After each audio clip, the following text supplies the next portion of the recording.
What's the meaning of automat?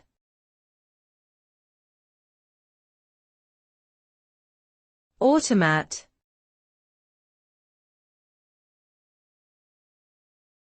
Automat.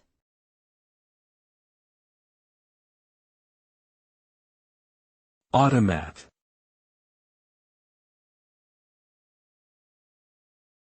Automat.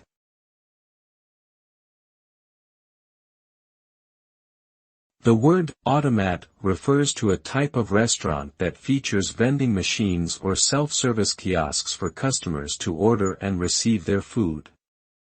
These restaurants are typically small and offer quick, inexpensive meals such as sandwiches, soups, and drinks. Customers can pay with cash or use credit cards to purchase their items. Automats were popular in the early 20th century but have declined in popularity over time.